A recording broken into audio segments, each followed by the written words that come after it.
Everything is fine here on Detention Block AA23, a Star Wars podcast. I'm Mike, here to talk some Star Wars with all you out there. We are hours away from the Ahsoka show premiering, and I absolutely cannot wait. I've been waiting a long time for this show to air and premiere, and here we are. We're just moments away. I just wanted to jump on really quickly, talk a little bit about Ahsoka, the show coming up, what to potentially look forward to, and just express the excitement for the show. I really hope they knock this one out of the park. Ahsoka is probably my third favorite Star Wars character of all time, and her character means a lot to me. And I hope Dave Filoni and crew do her and the Rebel cast justice in this show, and totally has my faith and confidence in him. So I'm really excited to see what is to come from this show. As a reminder, I am live, so bring me your questions, comments, concerns, excitement, anything about either the show, the Ahsoka show, our show, any of it and all of it. And I would love to talk about it with all of you out there. Where is it? For some reason, it's not showing a chat room. Let's see if we can fix this. Well, hopefully you guys can bring your comments and everything. Well, as I work through this, we'll just continue on. So before we dive into the Ahsoka stuff, there are a few little things I want to bring up really quick, some news in the world of Star Wars, and something that I think is really fascinating and really interesting.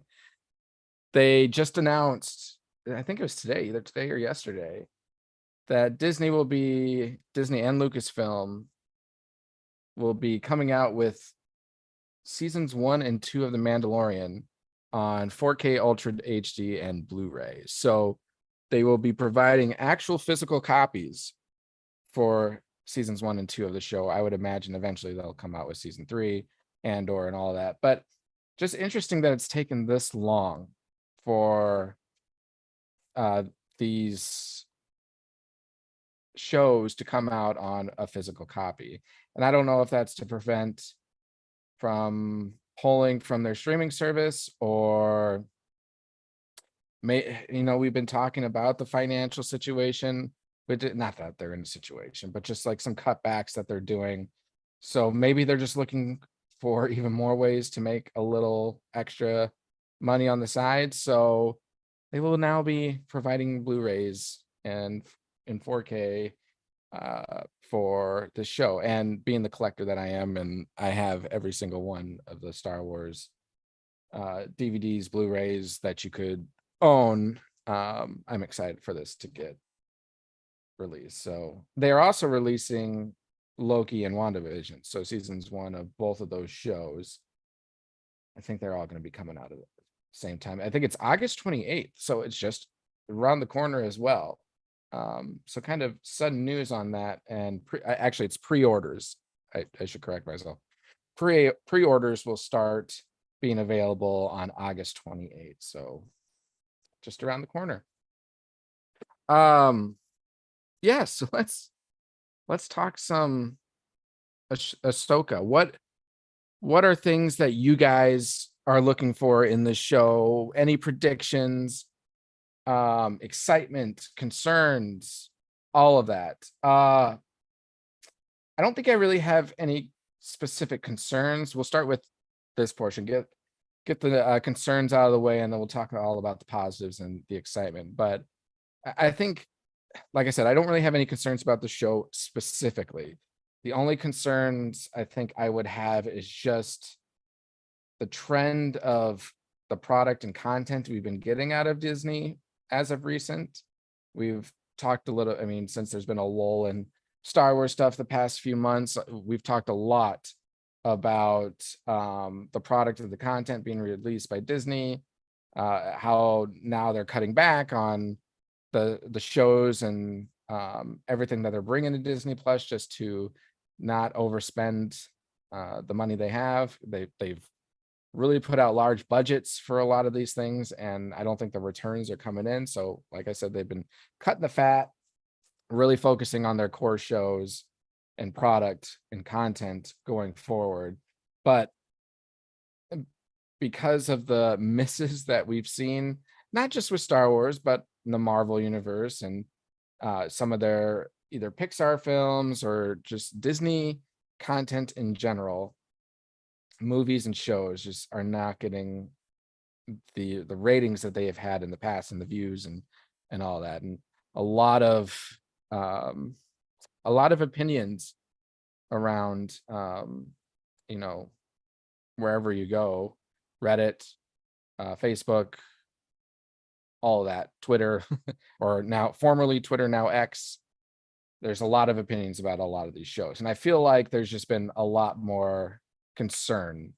And I agree that the content, in my opinion, hasn't been as great as it's been in the past. I mean, I remember, the first, 3 or 4 phases of Marvel, like it was hard to find something that was not that great. Like Thor 2, like the what is it, the Dark World, that was probably the biggest miss for me, but it was still a good movie. Like I still really enjoyed it, but that was probably my least favorite of all the Marvel. And now with all the shows that they have and even the more recent movies, like it's harder to find ones that I really liked. I haven't seen the new Guardians of the Galaxy movie, and I have heard great things about that. But ever since Endgame, I mean, Black Widow, I enjoyed.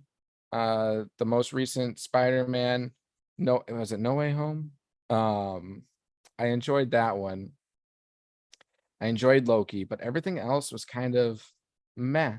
Moon Knight was okay. And then there were some misses. Like I tried Ms. Marvel and I got through half that season and I just lost interest. I really did. I couldn't really watch any more of it. But anyways, going back to Ahsoka, I really hope that this goes against the trend in regards to a lot of that stuff. Like I said, Ahsoka is probably my 3rd favorite character. Her and when she first came to the Star Wars world in Clone Wars, I was not a fan. Like this little kid, almost like a tween or early teen character that just was super annoying. Like calling R2D2 R2E and just seemed very kiddish to me. And she grew from that throughout the Clone Wars show. Like her character development was phenomenal.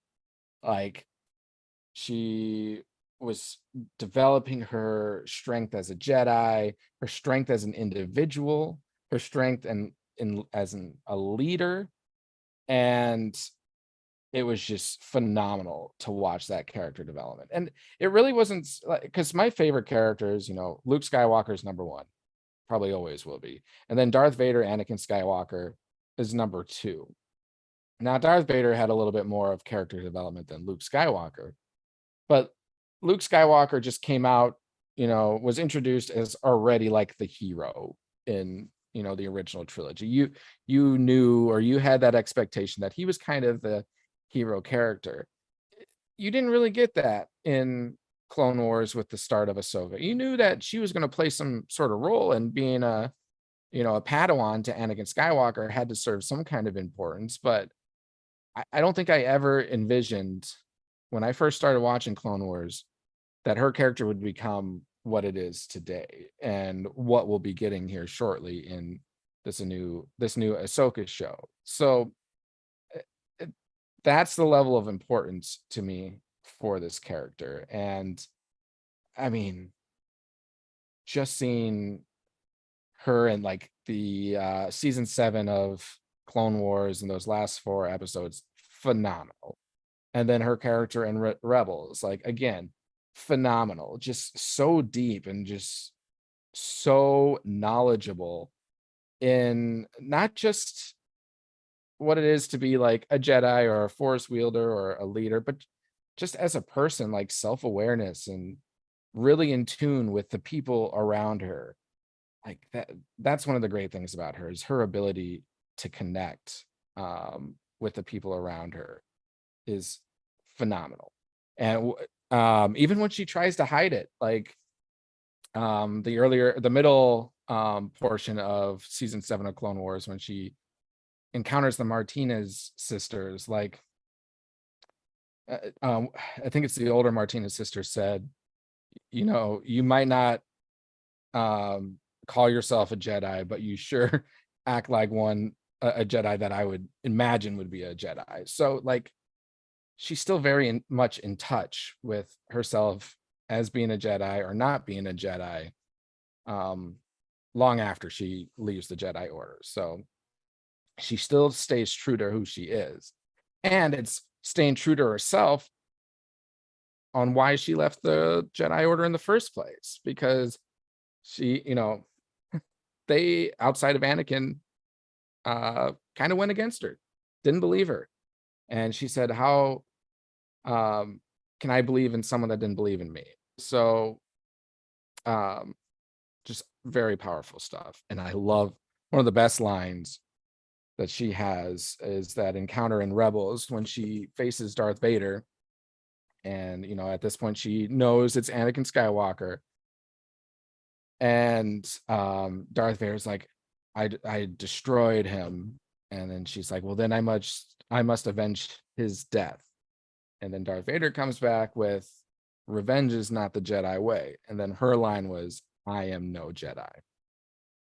And I absolutely love that line. And I got Ashley Eckstein to sign one of the pictures I have that I took or that I got at Celebration.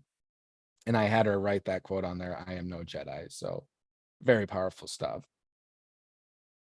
So let's move on to, I'll call it predictions, or things that I'm kind of looking forward to or expecting. So looking forward to, of course, just, it's essentially been dubbed season 5 of the Rebels, and the Rebels was one of the greatest pieces of Star Wars we've got out there. Like, such a great show. Clone Wars and Rebels, they're both amazing, and they're both better in certain ways than the other. I think where Rebels really shines is that it was one like fluid story that you kind of got to follow along, and the development of the story and the characters and the plot and everything was just, it was done a little better than it was in Clone Wars, because in Clone Wars you had all these other stories, like you had a bunch of stories going on. It's kind of like Game of Thrones. You've got all these things going on at once, and that they're going to eventually lead into, a single time or a single point. And that was Order 66, obviously. But for the Rebels, it's following the Ghost Crew. It's, you're starting with Ezra and how Ezra becomes a part of the Ghost Crew, which includes Kanan Jarrus, Harrison Dula, Sabine Wren, Chopper, and Zeb. The whole Ghost Crew and their Ghost Ship and Phantom. And then eventually they encounter Fulcrum, who is Ahsoka, and then Ahsoka helps Kanan Jarrus and Ezra Bridger as Jedi and develop their trainings. But she doesn't want to be. She's not a Jedi. Like they go to that temple, the three of them, and they have to open it using it. It has to be more than one Jedi to open the temple. And she's like, well, it better be you two, because I'm not a Jedi. So again, she's not following a path of the Jedi, but she's still being true of her original thought of what the Jedi meant. So the Ghost Crew encounter her, which then they all eventually, there was that encounter with Darth Vader and the Inquisitors. And then they get to Thrawn and that whole conflict with the building Rebel Alliance. and then that leads us to what we will get out of the Ahsoka show. So there's just it was a more linear storytelling, little easier to follow. People hate the term filler episodes. You can use whatever your term you prefer. I don't think filler episode or the term filler necessarily means a bad thing. A lot of people will use it in a negative way, but the way I use it, I don't use it in a negative connotation. I look at it as more as a side story, and there's nothing wrong with side stories. They're entertaining.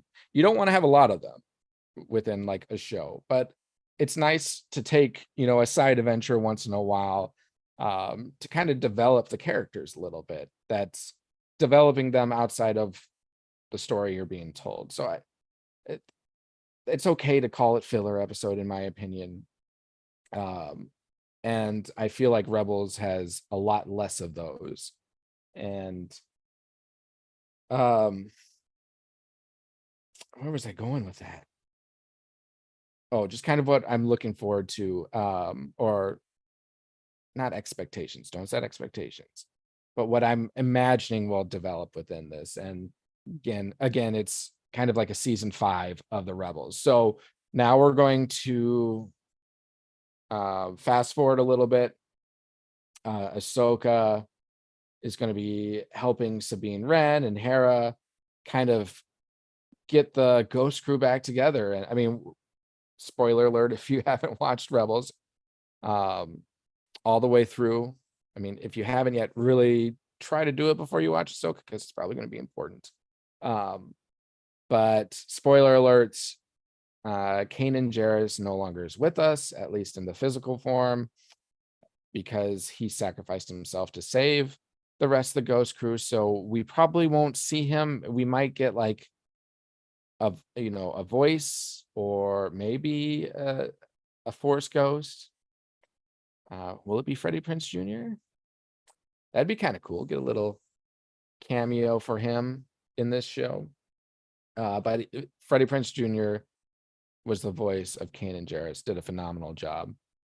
But we will likely get Ezra Bridger and the Purrgil. We saw clips of Purrgil in the trailers, so that tells me that if they're showing Purrgil, there's going to be Ezra, and obviously Thrawn has to return. We've seen Thrawn in the trailer, and Ezra and Thrawn, I believe, ended up. It's been a while since I've seen the season 4. I'm currently going through, and I'm in season 3 right now, just trying to finish all of them before watching the Ahsoka show. So I'll get the refresher here in a little bit, but I believe, if I recall, Ezra and the Purrgil like hypersped Thrawn out of wherever they were to eliminate the threat to the outer regions of the galaxy. So that's where we will pick up, and Thrawn's going to be a threat again, because we've seen it in Mandalorian season 3 that in that council, the secrecy of Thrawn was of utmost importance for the success of the mission that they were trying to do. So obviously Thrawn is still connected with the Empire and will be brought back. It'll be interesting to see what transpired while they were gone, both for Ezra and for Thrawn. Like, does Thrawn's character change at all? Because Thrawn, if you've only watched Rebels, you will envision Thrawn as strictly a bad guy, like a villain. That's what he was in that show. But if you've read some of the books, the different Thrawn trilogies, or like Heir to the Empire, or what is the Thrawn allegiances? I forget. I've got him over there. I can't read the last one. So there's the newer Thrawn trilogy, not Ascendancy, but they're all done by Timothy Zahn, and they're all great. But anyways, if you read those books, you kind of get painted a different picture of Thrawn. he can still be looked at as kind of a bad, maybe not a little villainous, but he's more a person or a being that is dedicated to his mission or his goal at hand. And whatever his goal is, he's going to accomplish it, whether it serves a righteous or not a righteous purpose. He's a military person. Like, that's his expertise. If you've ever read the book Tarkin, you'll kind of get a similar impression of Tarkin about being this military genius, not necessarily a bad guy, because, you know, being a bad guy or a good guy, that's all about perspective. And if we've only seen content portraying a character a certain way, then if he's only being portrayed as a villain, you're going to think he's a villain. But there are signs that Thrawn is willing to, or not willing is the wrong word, but he wants to do the right thing. But what he wants to do, what he thinks is the right thing. It's very similar to like Thanos in Marvel. Like, Thanos is definitely a villain in that. But if you also dissect it a little more, like, his mission is to bring peace, but it's his methods that bring out the madness, kind of a way. So, but I wouldn't put Thrawn's methods on the same level of Thanos. He's not eliminating half a population of a certain species. No, he's just eliminating threats to his mission on not on a grand scale like Thanos. Anyways, so it'll be interesting to see, you know, Thrawn, did he spend time with Ezra? Like, were they interacting that whole time that they were gone? Were they learning from one another? Are they, you know, is Thrawn going to become being pulled more to the good side, and Ezra maybe pulled more to the dark side? Who knows?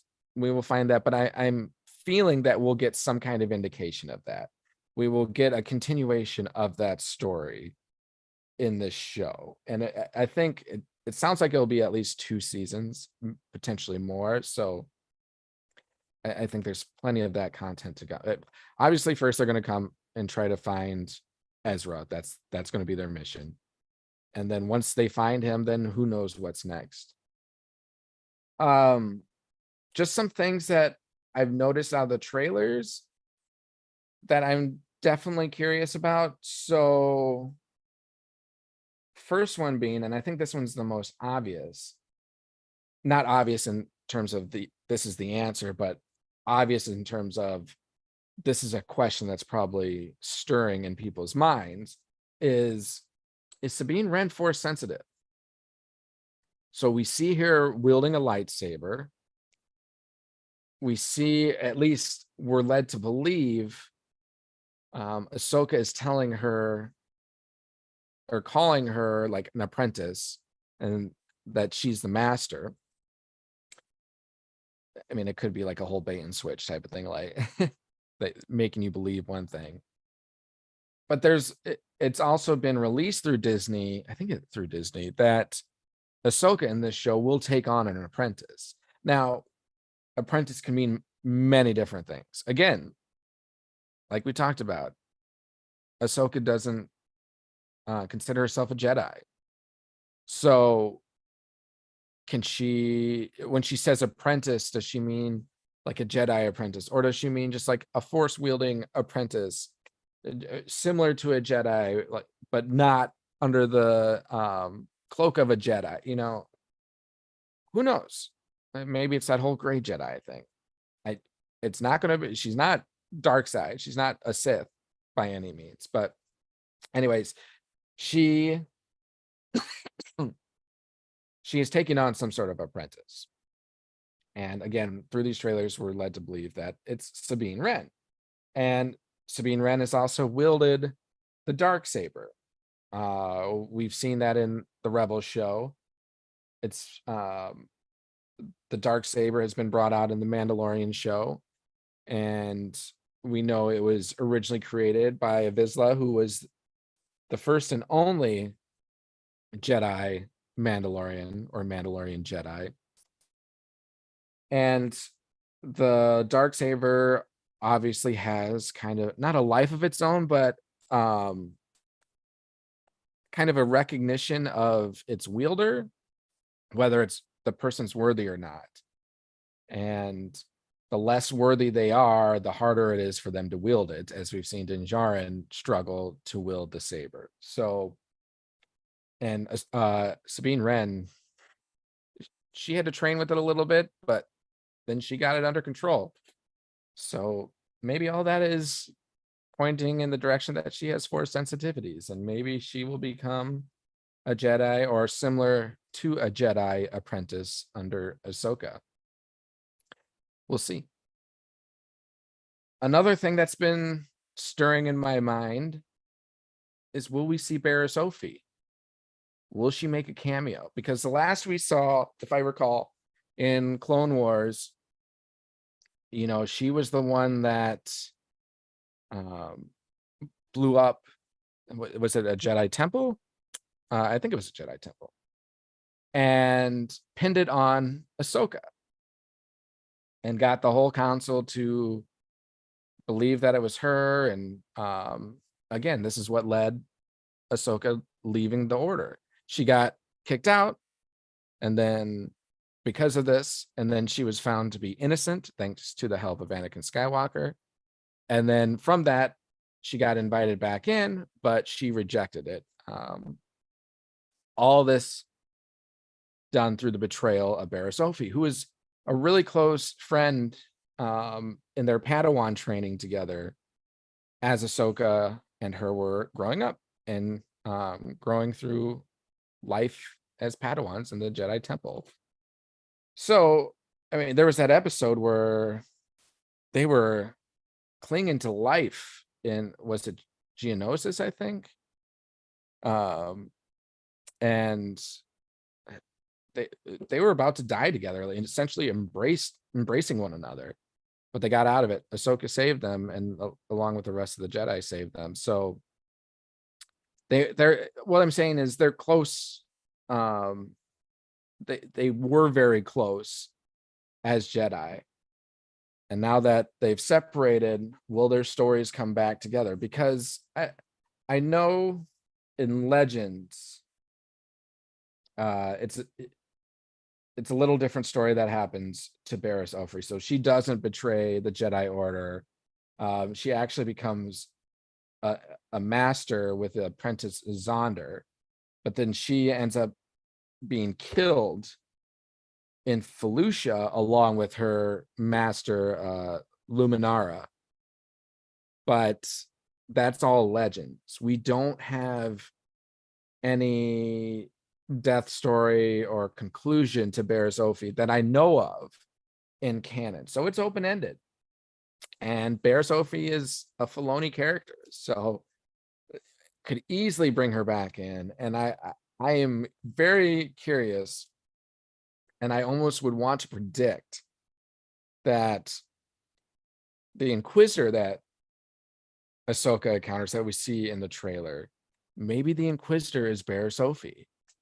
Maybe she got picked up by Darth Vader or by the Emperor or just the Sith in general, and recruited her to hunt down the Jedi. She would obviously have the means to hunt down the Jedi because she already tried to destroy a Jedi temple, and she has no problem killing Jedi, and now she only has more reason to seek revenge against them. So if she's out there, I would not doubt that she'll make a reappearance here. So another one, and I kind of touched on this already, talking about Ezra Bridger. Will Ezra Bridger fall to the dark side? I feel like he will eventually play a decent portion or a fairly decent role in this show. Obviously, he's not going to be the headliner. Ahsoka is, and Ahsoka should be. But watching the 4 seasons of Rebels, there are many indications that Ezra is being pulled to the dark side. And I know Jedi always encounter that pull throughout their time, but it seems like Ezra really started to feed into that pull, to give into it. And there are many examples of him, pulling from that dark side. He has a hunger for knowledge and power. Now, to him, that knowledge and power is being used to save the ones he loves and his friends. But as Kanan Jarrus told him, there's consequences to that. Like, if you continue tapping into that, it'll eventually consume you. And maybe he's getting to the point where it is. He has many attachments. Again, his friends, his family. I mean, his parents that whole situation kind of set everything in motion for him. When he first joined the Ghost Crew, he wanted to find out what happened to his parents. Nothing else mattered. There are other things that matter, but that was his prime objective. Even risking the safety and the lives of the Ghost Crew to find that out. And not only that, but to his home world of Lothal. He has quite an attachment to his home world. And all these attachments, as they've explained, these attachments, if you have something that you cherish so much, it can be used against you if you lose it. It can really bring out fear, anger, hatred, and all of that. The more you have to lose. And that will pull you to the dark side, essentially. At least that's from the mindset of the Jedi. Ezra's connection with Maul and the Sith holocron. Season 2 of Rebels played into that a lot, and especially those last couple episodes when they go to the Sith temple. I mean, that's where Ezra encounters Maul, and Maul even flat out says to Kanan and Ahsoka that Ezra will be his apprentice. Now, Maul is not Sith. He will make you very well aware of that, because he hates both the Sith and the Jedi after everything he's been through, and he wants to just destroy all of them. But he is still very much a dark side or dark force wielder. He's trying to pull Ezra in that, and he's more using Ezra as a tool. It's a means to an end. I don't think he really cares about Ezra, but he sees that he can use Ezra to help him accomplish what he wants, and that was to find Obi-Wan Kenobi and to destroy him. So again, Ezra's more of a means to an end, but I mean, it didn't bother Ezra that he was a dark force wielder. He looked at it as an opportunity to learn more knowledge. And the holocron, he was even talking to the holocron, and he seeks knowledge and all that, and the holocron said, like, knowledge is power. And it just alluded to this whole path to the dark side for Ezra. And even season 2, at the end of those Sith Temple episodes, after Kanan is blinded and Ezra feels really guilty about that. But the last clip of season 2 is Ezra holding that, well, not holding, he's like levitating the holocron, looking at it, and he lifts up his eyes, and his eyes are glowing red. And his eyes aren't red, they're glowing red off the glow of the holocron. But that was intentional. That's symbolic. Like, that's representing the pull of the dark side. That's representing the anger and the frustration, the guilt that Ezra has. And that's all allowing that dark side to flow through him. And we even see at the beginning of season 3 of Rebels, his attitude changed. Like he's more direct. He's more kind of ruthless, less cautious. He's just like, this is what we're doing, and I don't care what anyone says. We're doing it. Like, I'm your leader. You're supposed to take my orders. I give orders. You follow them. He's a little more cutthroat, at least at the start of season 3. And it kind of plays on a little in the next 2 seasons. But I think that's all representative of the effects that the holocron's having and that whole situation, on top of losing his family and all that. It's just all culminating. And Kanan is being a little distant and not being as much of a teacher at this point. And Ezra's fearing losing Kanan in that regard. So all just piling it on for him. So I really wonder if Filoni will take that even further in the show. If Ezra plays a prominent role one way or another, will he fall to the dark side? I think that would be a very fascinating story, and something we haven't really seen much of, having someone that's a good character that we've grown to love and get close to, and then have them totally flip on us. Because Darth Vader, if you've watched Star Wars from original trilogy, prequel trilogy, like Darth Vader came to us originally as being a bad guy.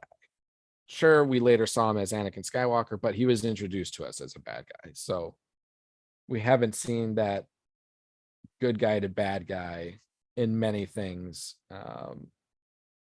So that would be a fascinating situation. And I think Bindu even made some sort of comment about Ezra's pull to the dark side. So we'll see. And we know that he's used dark side abilities, mind control. So there is the episode where it starts out and they're on like a platform and they're being attacked by stormtroopers. And what are the other ATSTs? They look like ATSTs, but they're not. I forget their name. But he essentially takes control of the mind of the pilot in that, and causes that pilot to shoot on its own stormtroopers and then essentially walk itself off the cliff. So, not suicide, but forcing these people to die. And then he makes it well aware that he wants to destroy those who are his enemies or his threat, or that are threats to his friends and families. So, and force abilities to Maul had him use his anger and frustration and pull from the dark side to open the doors to the Sith temple, to open the holocron. So yeah, definitely tapping into that dark sidey stuff. So we'll see. Also, I would have to believe we will see Hondo in live action. He played such a prominent role in not a prominent role, but a reoccurring role in the Rebels show, many times either helping the Ghost Crew or getting the Ghost Crew even more in trouble. But I think overall Hondo's intentions are good, and I think overall he would side with the Ghost Crew, but he just, to get himself out of trouble, he will side with the Imperials as well. But I would just have to believe he's such a fan favorite. Like, everyone loves Hondo. He's a funny guy and he's a mischievous guy, and he's kind of that guy that walks the line of being good or bad. So great opportunity to bring him out in live action. And I think we've been making that prediction for some time.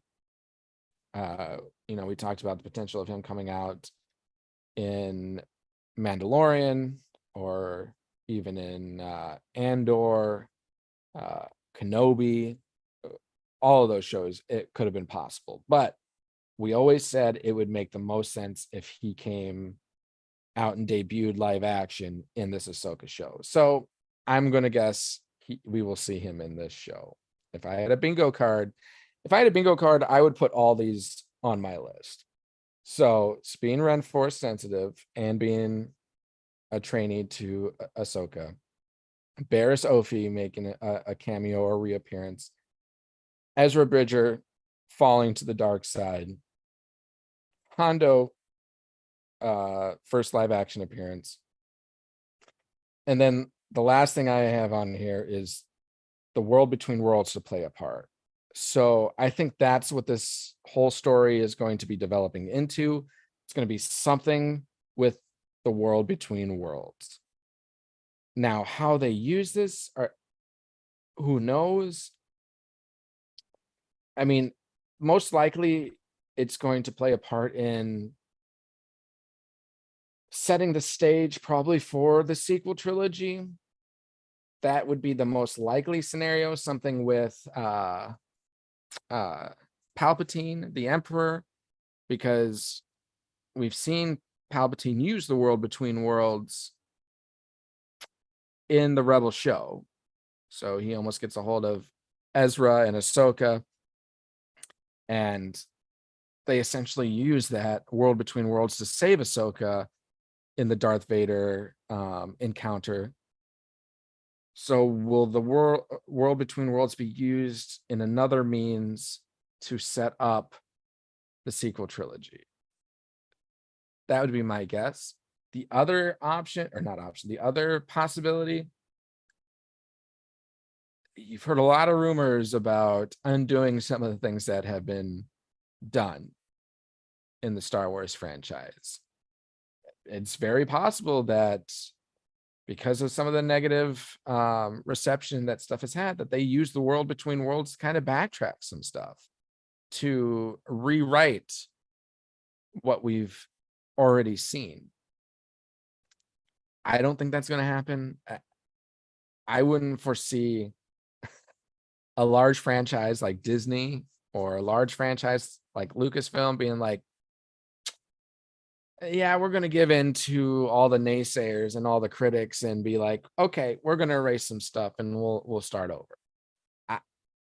I don't think they need to do that either. Like, if people have issues with some things, that's totally fine. Everyone isn't, has a right to their opinion. You don't have to like everything. You don't have to.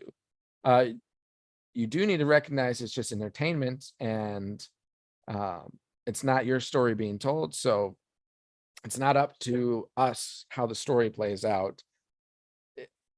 Should companies like Disney and Lucasfilm listen to the fans? Because you don't want to piss off the fans. Otherwise they might, not buy into your content anymore. They might not give you their money. So you probably should listen to them, but I don't think you need to go to the level of totally erasing some things you've already created and starting over. So I don't think that's going to happen. But if the rumors are true that Disney might do this, then they have the vehicle with World Between Worlds, and maybe they'll do that. We'll have to see, but it will play a part. And I'm totally fascinated to see how, one, the World Between Worlds plays a part in this show, and two, what does that look like visually? Because we've seen it in the Rebel show, and it reminds me of from the game Zelda, like one of the temples. It just seems something straight out of like a video game, or like the Mario Mario Kart, where you're in the rainbow world, where now that path is all rainbow colors, and in a World Between Worlds it's like black. But just visually, it's like, it just seems unnatural. It's like it's in outer space, but it's not outer space. It's like some blank void in space with some pathways that are illuminated in this like bluish white glow. Like, I feel like visually this could be really cool looking if they do it right. So I'm really fascinated to see how this visually comes out in live action as well. If they actually go into the World Between Worlds, maybe they won't go into it. Maybe it'll be destroyed or something. Who knows? We'll see. But yeah, those are kind of my main predictions I have for this show, the trailers have really got me excited. It really got me hyped. I think we're going to be in for a treat. I think this is one that they're going to nail. And Dave Filoni, you got to have faith in him. He's earned that right to have our trust and faith, and he's earned my trust and faith. So, will the show be perfect? No, nothing is ever perfect, and there's going to be people that love it. There's going to be people that hate it, and that's okay. But let's just hope that there's more people that love it out there than hate it, and that the show does all these characters justice, because it's just so important for them, for Filoni, for Star Wars, not just for the show, but just for the nature of everything right now, for the state that Disney's in, the state that Star Wars is in, the franchise. Like, they need something to bring it back. Like, we need that Star Wars feel again that we had in the original trilogy or in the prequels, and Mando season 1 and Clone Wars and Rebels. Like, so many fans want that excitement feeling and trust in Star Wars again, and I'm hoping that this can kind of get it back on that path. We will see. We'll just have to wait and see, because in a few hours it will be aired, or it will premiere. I have softball tomorrow, so I'll probably have to wait until tomorrow evening to actually watch it. So the crew, we're all going to watch it, and then hopefully, I know I plan on getting on to talk about the first 2 episodes. I'm sure Dustin will. Hopefully we can get Greg or Zach on, and we can talk some Ahsoka and get our opinions out there. And hopefully it's,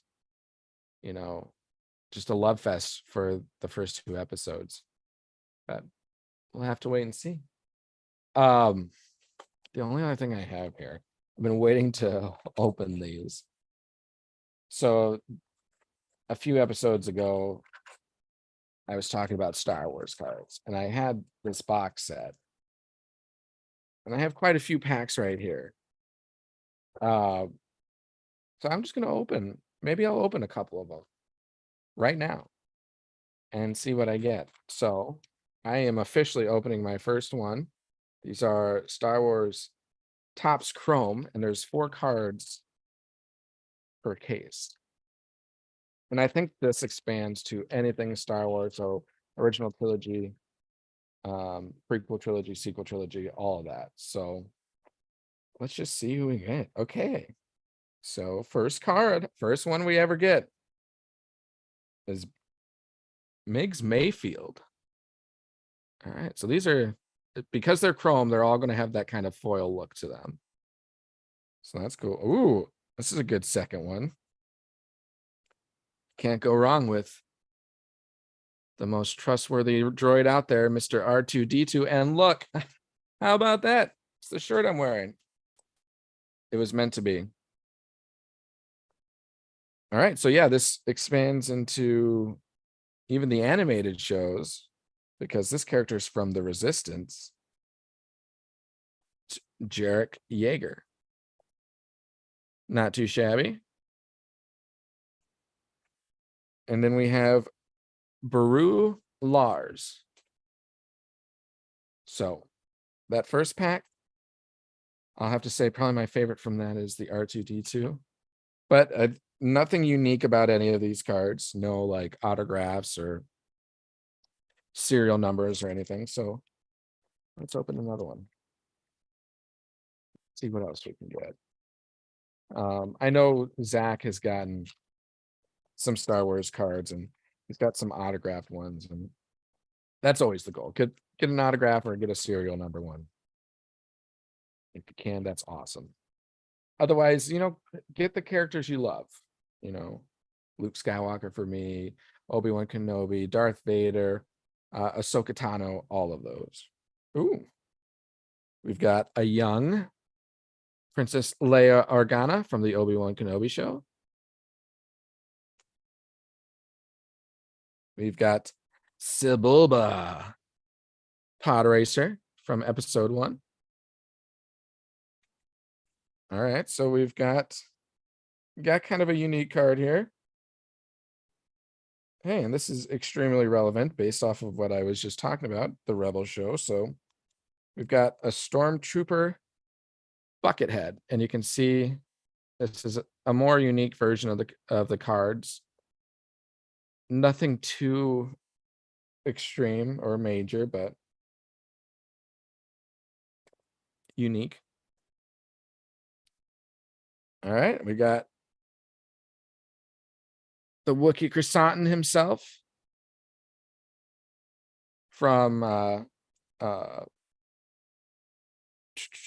Dr. Afra originally. So the comics, that's where he originally came in, but then he was also in the Book of Boba Fett, if you remember. So joins Boba and Fennec Shan crew.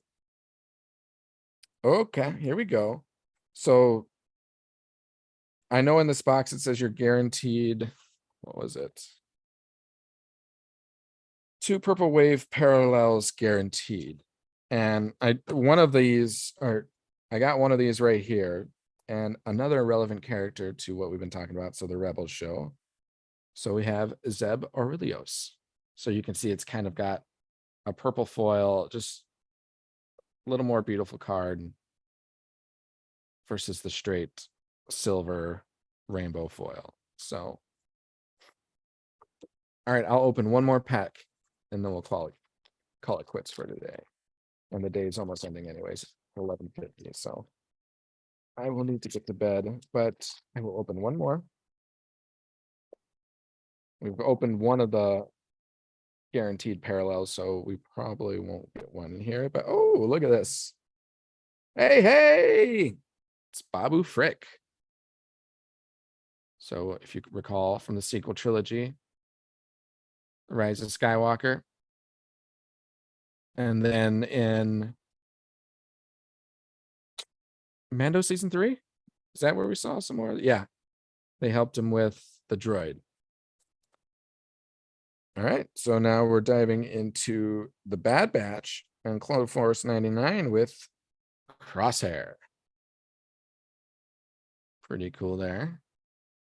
It's interesting. I love that they are bringing in animated and live action here. All right, so we had Aunt Beru. Now we've finished the pair. We've got Owen Lars here. So both of them from, granted,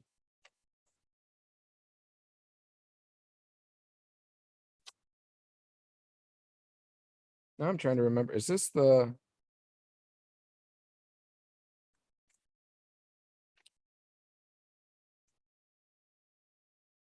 brew from the prequels, or is this the brew from Obi-Wan Kenobi? I think it's Obi-Wan Kenobi show, but I could be wrong. I wish it would say here.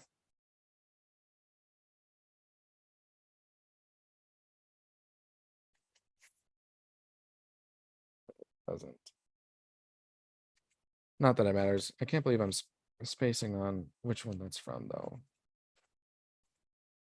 Trying to envision both of them, and I'm failing right now.